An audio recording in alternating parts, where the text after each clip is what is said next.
OpenClaw hit 190,000 stars on GitHub and became the fastest growing open source AI project in history. And honestly, the level of coverage this thing is getting is absolutely insane. But 99% of people who are watching YouTube tutorials on OpenClaw are walking away with completely the wrong idea of what this tool actually is and what it can do. Hey, my name is Tom Crawshaw, and over the past 8 years, I've generated over $25 million in revenue for my clients through automation. So I know the difference between a tool that actually changes how you work versus something that is just complete hype. So if you've already installed OpenClaw or you're thinking about it, then make sure you watch till the end, because I'm going to clear up 4 things the internet is getting completely wrong about this tool. And the last one could genuinely cost you money if nobody tells you about it. Okay, the first thing that you need to realize is that OpenClaw is not like Claude Code. So let me tell you what these tools are and what the differences are between them.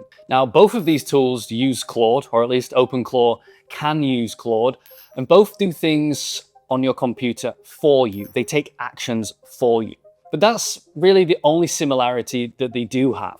Now, Claude Code is a coding agent that runs from the CLI or the terminal on your computer. You can also use it with Claude Desktop inside the app. So you give it a task and it writes or edits your code, and when the work's done, you just terminate the session. Now, I will say Claude Code is not just for writing code. It can do many other things, which is probably going to be a topic for another video. Now, OpenClaw can run constantly in the background 24/7 on your VPS or on your Mac Mini or whatever, wherever you've decided to install it. And instead of talking to it through the terminal, you hook it up with Discord or Telegram or WhatsApp, and you just chat to it like a virtual assistant. People are sending in voice notes, people are typing in just straight from their phone. So let's say you've got back-to-back calls, you've got team meetings, maybe you're taking sales calls, and you finally get a 10-minute break. And so what do? You open up your emails and you've got 40 unread emails. Now, what OpenClaw can do for you, you just give it a text, and as long as it's got access to your emails, it can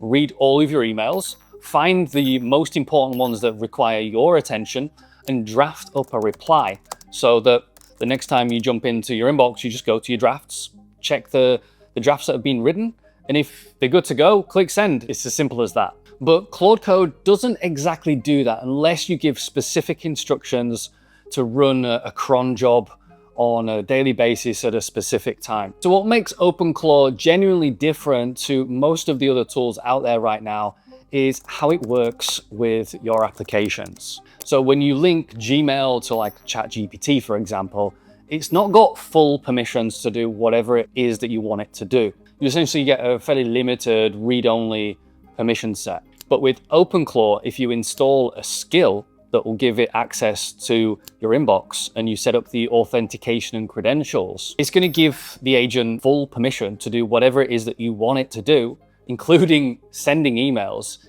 in that specific app. Essentially, you're giving OpenClaw the same level of access and permissions to not just Gmail, but all of the apps that you want it to work with. You're giving it full access, as if you were the one pressing the buttons. While that might sound pretty exciting, it's also why you need to understand what you're actually working with before you let it run. See, one person opened their laptop on Monday morning to find that OpenClaw agent had already cleaned up their server, replied to emails on their behalf, and booked a restaurant for dinner that night. Nobody asked it to do any of that. It just decided those things were helpful to do and just did them. And there probably is some security concerns in your mind as you're hearing that. But you need to understand that you're working with something that has real autonomy, and it needs a proper setup to work the way that you actually want it to work. Now, the vision of a fully autonomous personal agent is real, but the actual reality of that, there's quite a large gap that you need to cross. But if you set it up right, you give it boundaries, it can become genuinely useful. And once you understand that, you can get some serious value out of it. And moving on to section number 2, and probably one of the most controversial opinions right now on the internet regarding OpenClaw is whether you need a $600 Mac Mini to set this up or not. And the most honest answer I can give you is that it depends. It depends on who you are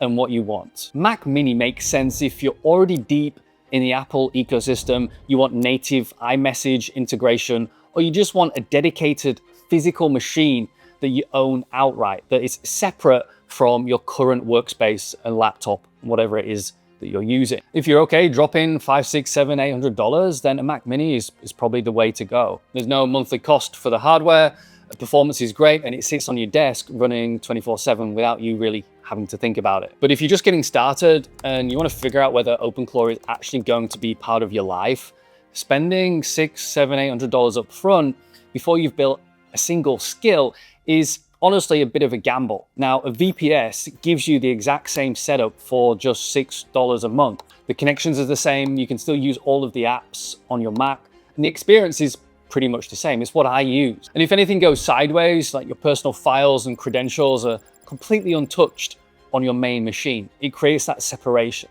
You can always move to a Mac Mini later once you know that this is genuinely worth it for you. Mac Mini if you're committed and you want the full Apple native experience.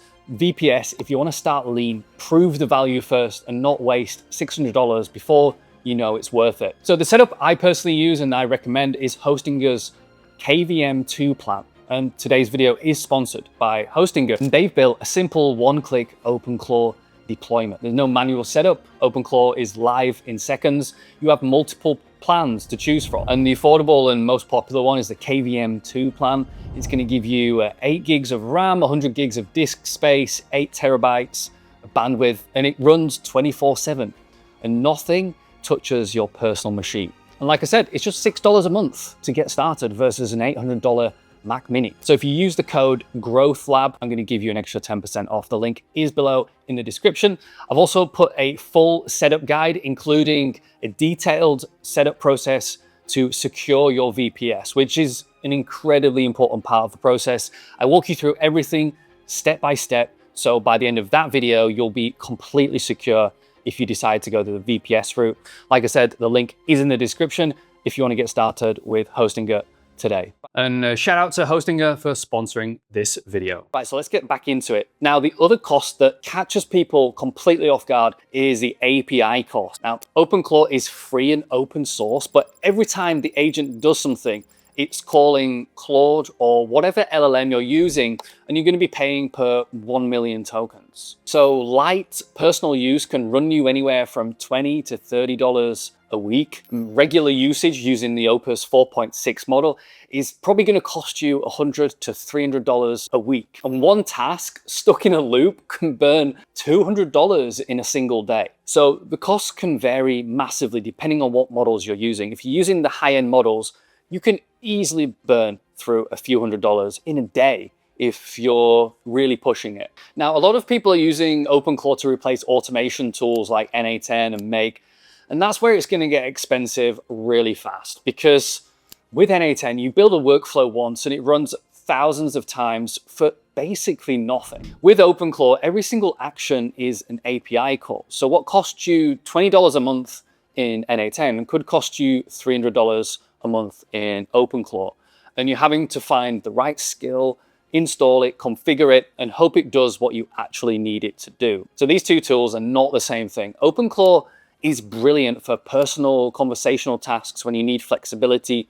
N8N is what you use when you need something production ready, reliable, and not going to be burning through your API budget every time it runs. Now, if you want to learn how to build proper production-ready N8N workflows and become irreplaceable at your company, that's what I teach in my 16-week mentorship and certification program. There is a link in the description below if you want to find out more on how to apply. Right, so let's jump into section number 3. So by now, you've probably seen the naming drama all over the internet. It started as Claudebot, and then Anthropic sent a trademark complaint because it was too close to Claude. Peter renamed it Maltbot immediately. And in the gap between those changes, crypto scammers grabbed his old accounts and launched a fake token that hit $16 million market cap before anybody could stop it. In his interview with Lex Fridman, Peter said he was so close to crying that he nearly deleted the entire project. But the project survived and went through one more rename and finally landed on OpenClaw. The fake accounts and clone sites from that window are still floating around, so before you install any skill from ClawHub, take a minute to actually check what you're installing, right? Now, the bigger story is this: on February the 15th, Peter announced he's joining OpenAI. So Sam Altman posted that he'll be there to drive the next generation of personal agents. So OpenClaw moves to an open source foundation that OpenAI will continue to fund and support.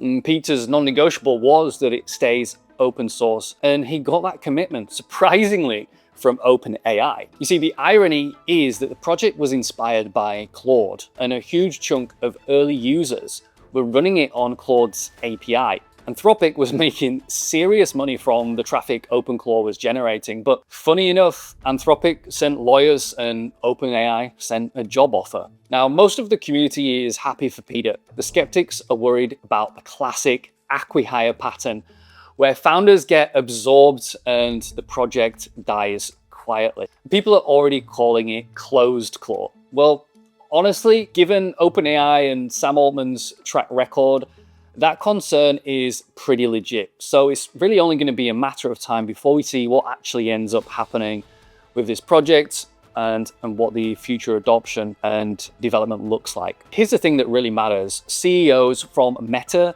Microsoft, and OpenAI were all personally chasing the same guy who built OpenClaw in his spare time. He vibe coded it. He didn't even write any of the code. Now every major AI company is telling you exactly where the next battle is. Personal agents that actually do things on your behalf. Which leads me to the very last thing, because the security side of OpenClaw is the part that almost every video is going to completely ignore. Now, the moment when OpenClaw went viral, the security community started paying very close attention. Now, first came the exposed instances. A researcher found nearly 900 OpenClaw installations running with zero authentication. That was in late January, and by early February, Security Scorecard's team scanned wider and found over 135,000 exposed instances on the public internet. 63% of them were vulnerable, but over 15,000 exploitable via remote code execution right now. And then came ClawHub. So Clay Security audited 2,800 skills on the marketplace and found 341 malicious ones from a single coordinated campaign called Claw Havoc. Bitdefender puts the total number even higher, nearly 900 malicious skills. That's roughly 20% of every skill on ClawHub. Now, the attack is genuinely clever. You install what looks like a legitimate skill, something called YouTube Summarizer or Solana Wallet Tracker.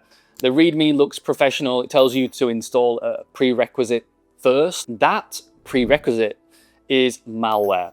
Once it runs, it bails out your browser passwords, API keys, crypto wallets, and personal data. Now, some of the biggest cybersecurity companies described OpenClaw as a lethal trifecta: access to your private data, exposure to untrusted content from the web and your inbox, and the ability to communicate externally. Those three things together are what makes it dangerous by design, not just by misconfiguration. And OpenClaw has responded. They've added daily rescans and a reporting system. And that's a real improvement. But their own announcement called it not a silver bullet, and honestly, that's underselling the gap. The fix is pretty simple. Run it on a VPS, not your personal machine, so your real credentials are never in the same environment. And before you install any skill, check it manually, go through the files, not because the tool is bad, but because you're working with something that has real access to your real life. So listen, OpenClaw is one of the most genuinely significant things to happen in consumer AI this year. We've never really seen anything quite like it. And if you want to install OpenClaw using a VPS, I highly recommend hosting it. It's what I use myself, and it's one of the best out there. And you can get 10% off with the link in the description with the code GROWTHLAB. And if you want to learn how to build production-ready AI systems and figure out tools like OpenClaw and how they fit into your workflow, that's exactly what we cover inside of my mentorship and certification program. So I'll show you how to become invaluable and irreplaceable at your company. The link is in the description if you want to apply and see if you're a good fit. And if you want to unlock the true power of your OpenClaw AI agent, watch this video next, where I share 5 techniques that will make your bot 10 times better. Anyway, I'll see you over there.